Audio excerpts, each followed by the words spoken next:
Welcome to History Night in Canada. I am your host, Harman Dewan. Today, I will be talking about how Canada contributed to the area warfare in World War II. Canada contributed to the war in the air on many levels. Canada supplied the Allied war effort. Canada contributed munitions, supplied aircraft manufacturing, natural resources, personnel, money, training area, and airports.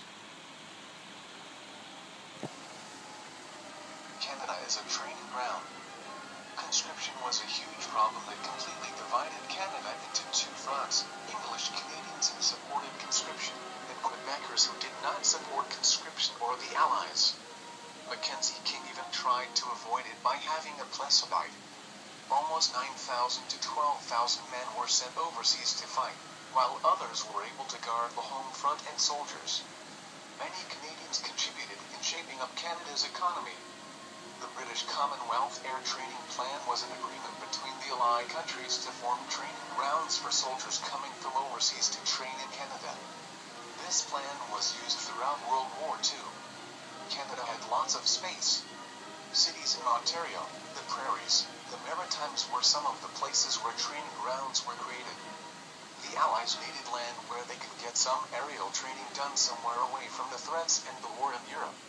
Canada offered the space for new recruit soldiers from the British Commonwealth to train. Canada is a supplier. Canada built hundreds of airfields, training schools, and set up housing for the pilots and instructors and sheds for the training and the fighter planes. Fuel and oil was also produced for the aircraft by Canada. Canada manufactured many fighters for the Allies. Examples of fighter jets not used by Canadians would be the Hawker Hurricane, Fairchild PT-19, and the Avro Lancaster. Some of the jets used by the Canadians for defensive and offensive tactics were the Curtiss P-40 Warhawk, the 48 RCAF, Avro Lancaster, the RCAF, and many more. Many changes and improvements were constantly made to the aircrafts by the manufacturers as technology advanced quickly. That the strategic bombing campaign as a whole had a profound effect on the outcome. The systematic destruction of Germany's industrial heartland forced the dispersal of arms manufacture. The subsequent smashing of Germany's road and rail links, however, foiled this policy. The Lancaster offensive against Hitler's synthetic oil plants eventually caused the grounding of the Luftwaffe for want of fuel. Canada produced about 16,000 aircraft to be used by the Allies, the British Commonwealth Air Training Program, BCATP, and the Royal Canadian Air Force, RCAF. At the beginning of World War II, women's jobs included domestic jobs, working as nurses, or working in factories. They also began to manufacture aircraft parts, work in different Mills factories, check the fuel gas of the planes, and build many other munitions that the soldiers needed to attack their enemies with. Did you know that Canada became the fourth largest aircraft producer in the world, when before, Canada had no aircraft and no production? Many women also joined the RCAF, Women's Division.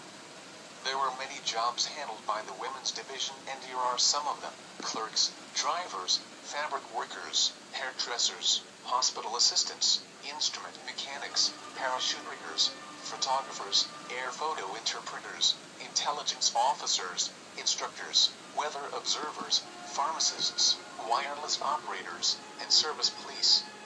120,000 workers were employed to work for the Canadian aircraft industry, and 30,000 workers of whom were women. In the battered forces of Bomber Command, the success of the Dam Busters operation was a major morale booster.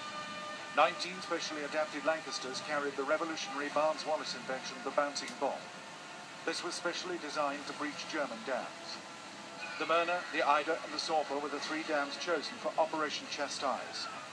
Wallis predicted the destruction of these three targets, and the flooding that resulted would cripple the German industry in the Ruhr Valley. The Myrna and the Ida were seriously damaged. The Sauber, however, still stood. Although not entirely successful, the raid epitomized the spirit of Britain's resolve.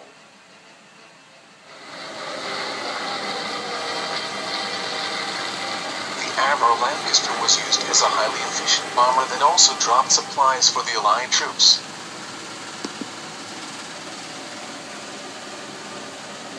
Berling's Spitfire VC, in which he scored most of his victories in the Battle of Malta. Canadian fighter ace George Berling, known as the Knight of Malta, shot down 27 Axis aircraft in just 14 days over Malta. Berling claimed to have attained 31 kills and about 9 damage during World War II, when he ended his wartime career.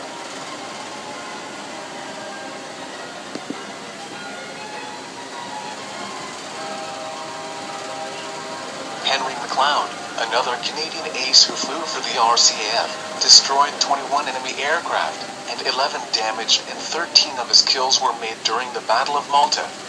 He even got the nickname the Eagle of Malta.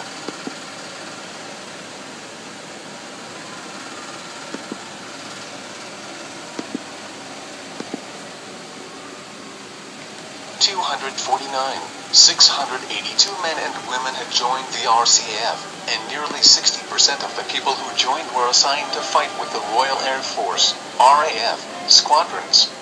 Canadians played a major role in the Battle of Britain, and were an important part of many of the Allied air campaigns.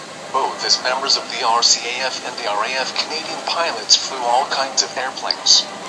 Aircraft provided a cover for the land sea infantry. Canadian bomber units attacked German air bases, gun positions, rail and road traffic, and military headquarters in German-occupied France and in Germany also. They also used the darkness in the night as a way of easily bombing factories, mills and ports for boats in Germany. Canadian bombers protected Allied shipping lanes from U-boat attacks in the Atlantic. When Luftwaffe daylight raids were almost over, the Royal Air Force, RAF, and the Royal Canadian Air Force, RCAF, took the advantage of starting to go on flight missions to raid in German-occupied France and then Germany. The RAF and the RCAF had done bombing raids from over Hamburg and Berlin. Hitler had a plan of invading Great Britain. It was not going to be easy because he first needed to dominate the air and then eliminate the RAF. Britain relied on Canada to build up Hurricane fighters, Hawker Hurricanes, and for the training of RAF soldiers. German bombers made ambushes in London, England, and even dropped bombs to reduce the weight that the planes were carrying. In return, the Allies began to bomb German cities, including Berlin and Hamburg, where most of the bombing raids were done. Hitler's Operation Sea Lion was postponed because he even wanted to invade Soviet Russia.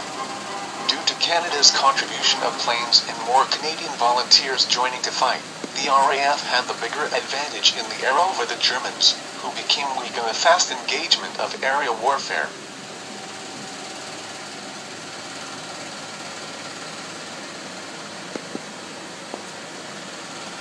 Another fact to know is that the training plan's cost was $2.2 billion while Canada paid $1.6 billion, about 73% of the final cost of the whole plan.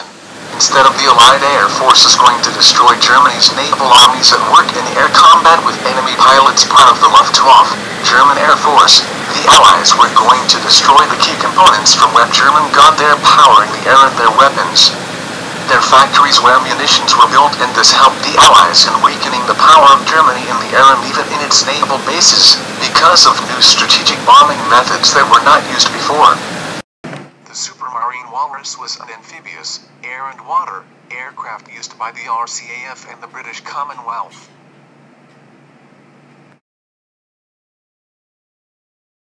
Well, these are all the reasons why Canada's contributions to aerial warfare and aerial technology were uncountable and were truly significant for the course of ending World War II and Nazi Germany's reign.